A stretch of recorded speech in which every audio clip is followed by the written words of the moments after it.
gimana UI dan UX yang baik. Oke, kita lihat seperti apa. Kita akan bahas gimana UI dan UX yang baik, mulai dari UI dulu. Kita habisin dulu UI, baru nanti setelah itu ke UX. Di UI, pertama, harus konsisten. Kenapa harus konsisten? Karena konsistensi dapat membantu pengguna untuk mengerti pola yang diterapkan pada website atau aplikasi. Seperti yang dicontohkan di sini, ada gambar, di sini tuh kayak blog gitu, dan ada judul, ada paragraf. Nah, di sebelah kiri nih nggak rapi ya, nggak konsisten gitu. Rapi sih rapi, tapi nggak konsisten. Nah, sebelah kanan itu lebih konsisten, karena headingnya itu menggunakan heading yang sama di setiap postnya. Nggak kayak yang sebelah kiri, headingnya beda, warnanya beda. Nah, di sini, mana yang kelihatan lebih baik? Jelas sebelah kanan kan? Pertama, karena kita tahu mana headingnya, mana paragrafnya. Kedua, di sini juga kita bakalan lebih jelas ini tuh maksudnya apa, ini tuh maksudnya yang mana. Nggak kayak yang sebelah kiri, ini tuh apa sih, yang ini tuh sama nggak sih, gitu. Ini nanti bakal masuk ke UX juga sih. Tapi di sini konsistensi bakalan membantu kita untuk mengerti pola yang diterapkan dalam aplikasi atau web yang kita bakalan buat. Kita lanjut ke bagian selanjutnya. Kedua, harus responsif. Kenapa harus responsif? Karena pengguna tuh kita nggak bakal tahu ya mereka tuh bakal gunain di mana. Kadang kan orang juga bepergian, nggak bawa laptop, mereka juga bisanya cuma lewat HP. Tapi kita pengen akses itu, dan itu harus ya kita nggak bisa salahin pengguna mereka harus pakai apa. Kalau kita emang pengen aplikasi itu digunain banyak orang, ya kita harus berikan fasilitas untuk itu. Selanjutnya kita bakalan bahas ketiga, jelas dan ringkas. Kenapa harus jelas dan ringkas? Karena suatu tampilan yang jelas dan ringkas akan memudahkan pengguna untuk mendapatkan informasi apa yang diberikan. Seperti contoh gambar di samping. Ini website punya Tesla. Mereka tuh jual apa aja, ditampilin di atas semua sama mereka. Ini simple banget. Jelas apa aja yang mereka jual, simple, dan informasi yang diberikan oleh mereka tuh sampai ke kita. Mereka jual apa aja di sini namanya ada. Contohnya untuk bagian 3 seperti itu. Kita lanjut ke bagian selanjutnya. Bagian keempat, intuitif.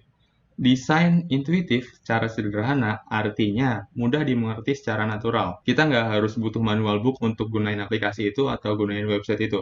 Kayak contohnya di sini ada website milik Crisp. Crisp ini aplikasi penghilang noise. Kalau misalkan kamu dengar suara rekaman ini nggak ada noise-nya ya karena bantuan aplikasi ini. Bukan sponsor ya. Di sini intuitifnya itu kalau kita ingin download nggak harus mikir mana sih tombol downloadnya, mana sih kalau kita pengen gunain itu harus kemana sih.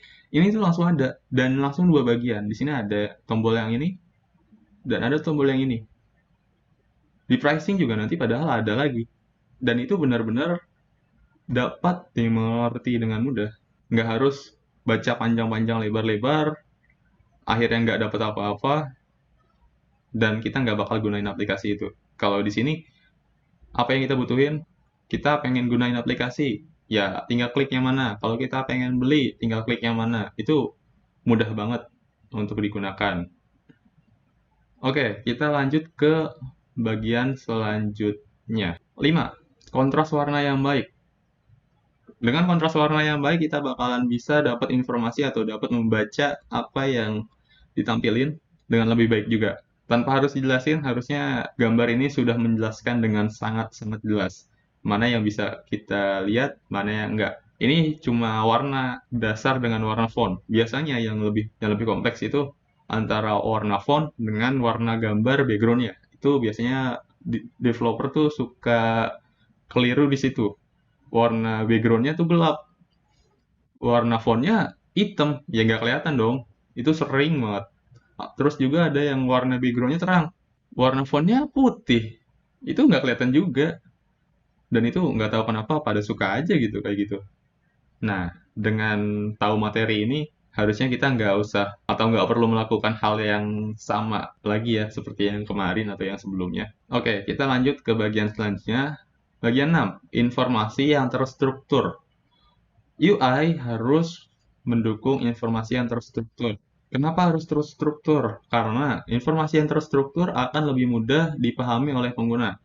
Seperti contoh gini deh, dari dua halaman web ini, mana yang lebih mudah untuk dipahami? Yang link cars ini atau yang IKEA? IKEA ini tampilannya lebih terstruktur hingga ya kita lebih mudah paham mana produknya, mana namanya, mana harganya. Nggak kayak yang sebelah kiri. Ini apa sih mereka tuh jual apa sih mereka tuh ngapain sih ini kita nggak bakal ini kita butuh waktu sih nggak bakal sebentar untuk memahami ini. Bagian 6 informasi terstruktur udah. Sekarang kita lanjut ke bagian selanjutnya. Oh, UI udah habis. Sekarang kita ke UX. Di UX yang pertama ada mudah digunakan. Mudah digunakan artinya pengguna bisa menggunakan fitur-fitur dalam aplikasi atau web tanpa harus membutuhkan effort yang berlebih. Seperti contoh di samping, kalau kita ingin bandingin beberapa produk dan itu lebih dari tiga, jangan pernah berikan tampilan ke samping. Karena kalau ke samping, kita bakalan baca atau pengguna bakal baca dua kali untuk bandingin itu. Beda kalau ke bawah, kita bakalan baca cuma atas bawah, dari atas ke bawah atau dari bawah ke atas, terus kita dapat langsung mana yang lebih murah atau mana yang lebih worth it, mana yang lebih baik untuk dibeli. Kalau yang ke samping nih, mata tuh bakalan capek gitu. Dari atas ke bawah, ke kiri, ke kanan, diajak olahraga matanya. Oke, mudah digunakan, simpelnya kayak gitu. Kita lanjut ke selanjutnya. Dua, bernilai. Memiliki nilai artinya fitur-fitur yang ada pada produk sesuai dengan kebutuhan pengguna. Kalau nggak sesuai, berarti itu nggak bernilai untuk user itu. Gitu. Kayak contoh di samping.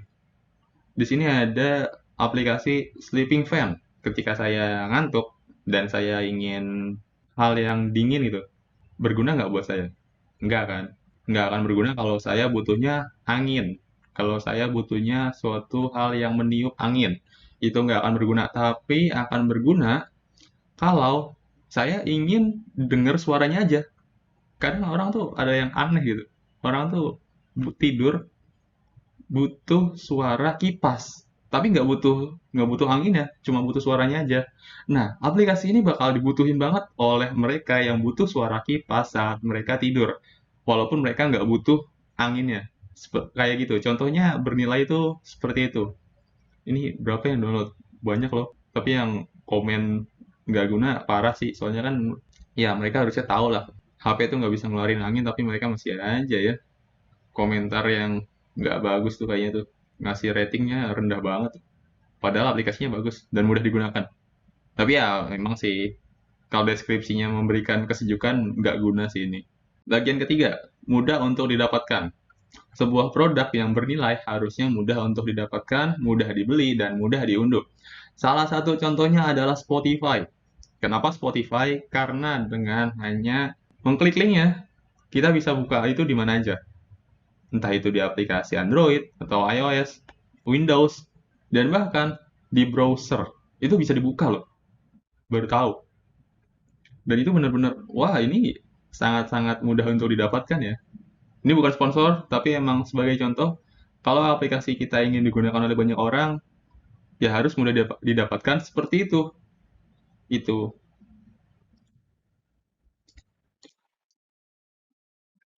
Bagian 4, kesukaan. Istilah ini berkaitan erat dengan perasaan dan emosi tertentu. Misalnya, pengguna merasakan pengalaman yang menyenangkan saat menggunakan produk tertentu. Entah itu karena posisi buttons-nya, entah itu karena warnanya, entah itu karena penempatannya. Walaupun itu masuk ke dalam UI, tapi karena menyangkut perasaan yang dirasakan oleh user, ini jadi ada di bagian UX. Nah, kalau saya sendiri, karena saya suka sesuatu yang simple tapi powerful, saya sangat suka dengan website milik Adobe XD. Kenapa? Coba dilihat aja, itu simple tapi powerful. Nah, menurut saya yang bagus itu yang seperti itu. Itu menurut saya, tapi nggak menutup kemungkinan kalau kamu tuh nggak suka. Nah, itu cuma contoh aja ya, kayak gitu. Akhir kata, di sini ada satu quotes yang saya dapat. Entah ini kapan saya dapatnya, kayaknya waktu tahun lalu deh, sewaktu pertama kali nyentuh UI UX.